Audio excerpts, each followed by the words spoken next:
Hello everyone, this is Johannes. And this is Cinema. And you are watching Board Gaming Ramblings. And today we're taking a look at Kingdom Rush Rift in Time. Which you can find on Kickstarter right now. And this is the new co-op game from Lucky Duck Games. And it's based on a mobile game. For your phone. That's correct. Let's take a look on how we play and then we're gonna come back and say what we think about this one. In Kingdom Rush, you will work together to destroy some evil portals or trying to take over your kingdom. You will do this by placing different towers and attacking both the normal enemies and these portals to end up winning the game. Every player is going to have a different amount of portals depending on what number of players you are, and you're also going to get this different number of building sites depending on the number of players.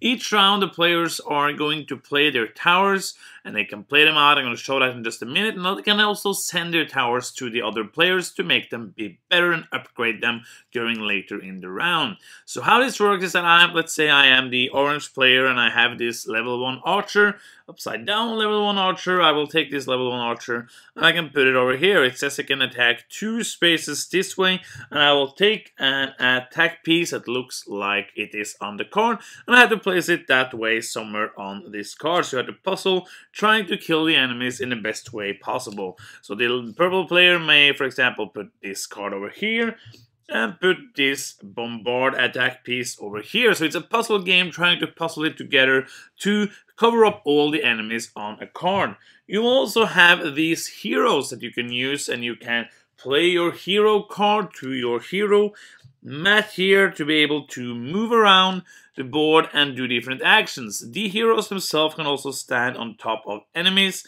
and then they can do some attacks depending on the hero that you chose. After everybody has played their card and sent cards and moved their heroes, then you're going to destroy the monster trays that have all of the enemies covered up. And after that you're going to move them along the way, and then you're going to summon more horde trays and monsters that are invading your kingdom, rushing your kingdom to destroy it all. If one of the horde trays goes out of the map, then you're going to lose hearts depending on how many enemies are still left on the horde tray. And if some of these portal tiles goes out, then you will lose the game. The goal of the game is to survive long enough to be able to destroy these portals, and after you summon, then you're going to upgrade everything you got. So let's say I got this militia level 1, I'm going to put that back in the supply and take a militia level 2 card back in my hand that I can use next round. And then you can, at the end of the round, you can buy some special abilities for the heroes, and you can buy some new tower cards. And then you're going to repeat playing until you either win or you lose. And that's just a quick overview. There's more here. It's a nice little puzzle game, but that's just a quick overview on how to play Kingdom Rush Rift in Time. So usually we start these kind of previews with talking about the components and artwork.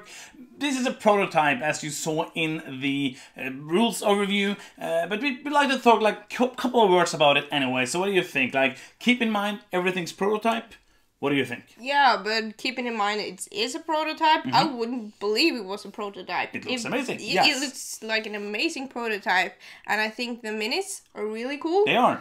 Look good. And I really like it has an appealing look. I really want to play this game, and it's dynamic, and I think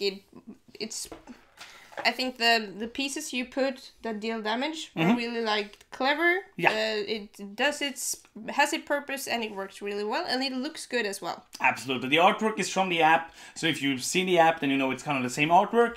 It looks cool, and like this is a prototype, so I'm pretty sure the components you are going to get when you back this game is going to be even more amazing and even cooler. That's cool. I know there's going to be more miniatures, and I'm pretty sure these are just 3D rendering or 3D prints of the miniatures, so they're probably going to look even better, but they look amazing. Yeah, they do. Really nothing else to say. Like, I think this is going to be a superb production. Of course, we don't know. Haven't seen the final pieces, but from looking at this, it looks really good. Lucky Duck knows what they're doing. Yep.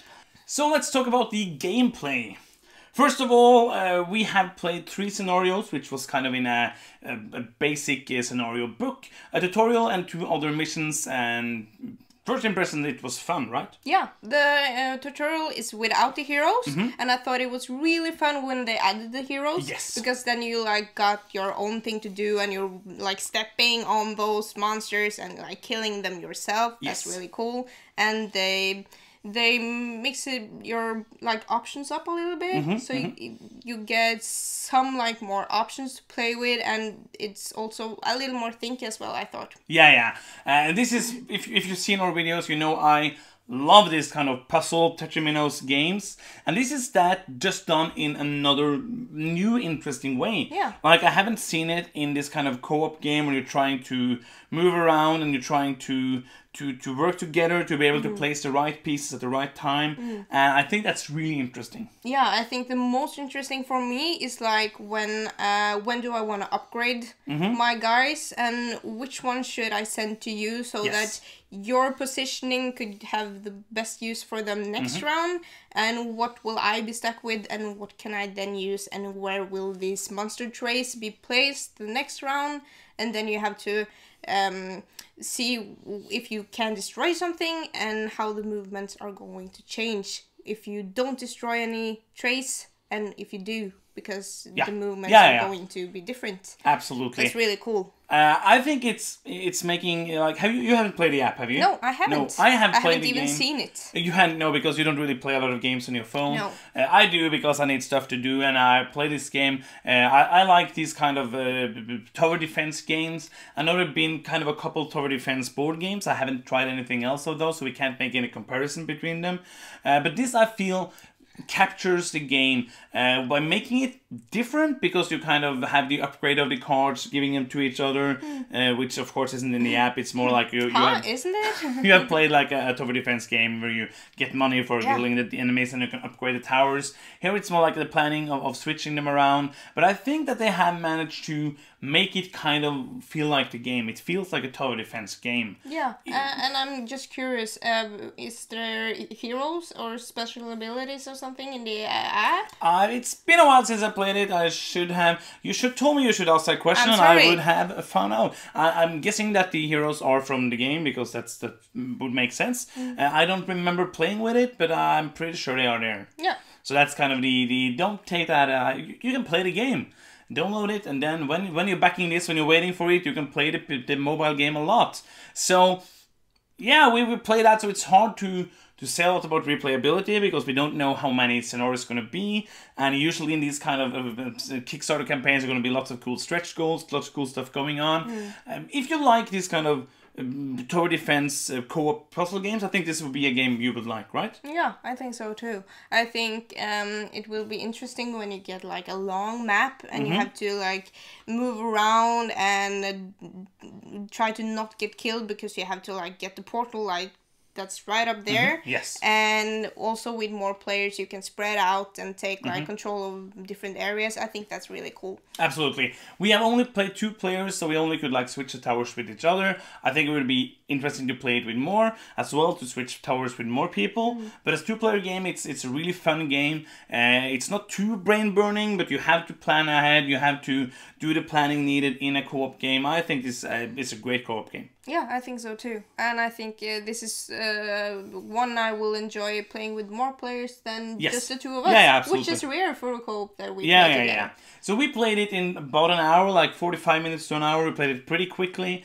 We have won the games we played, so I don't know, like it's probably going to be harder and scenarios, longer scenarios. But the playtime feels good. It feels fast. You don't have to think too much, but you have to think a bit ahead and do all of that. So for me, it's a game I really enjoyed. So if you like kind of co-op games, if you like especially if you like these puzzly Tetriminos games, which I love, placing these Tetriminos in these different ways to be able to plan ahead and destroy things so that they don't go ahead. Yeah, I really recommend this. If that's anything you sound interesting to you, go and check it out, because it's a really cool game. It looks amazing, based on a cool IP, and just pure fun. Yeah, I think if the IP looks appealing to you, I think you will enjoy this as well. Yeah, and also Lucky Duck makes some great games. Like if you backed something on there from before, you know they make great games. So if you like Lucky Duck, if you like this game, if you like the mobile game, if you like tower defense, if you like to have a fun, family-friendly co-op games, I really think you should check this out on Kickstarter. Yeah. Anything else you want to add? No, that's all. So that is Kingdom Rush Rift in Time, which you can find on Kickstarter right now. Please go and at least check out the campaign. I cannot say like go and back this because you have to see for yourself what you want to back. But that's our thoughts about it. That's the things we want to say. It's a neat game. Go check it out. Do yourself a favor and check out the Kickstarter page. If it's something for you, then consider backing it. And that's the end of the video. Yeah. Thank you for watching. I'm Johannes. And I'm Cinema. And you've been watching Board Gaming Ramblings, and bye-bye.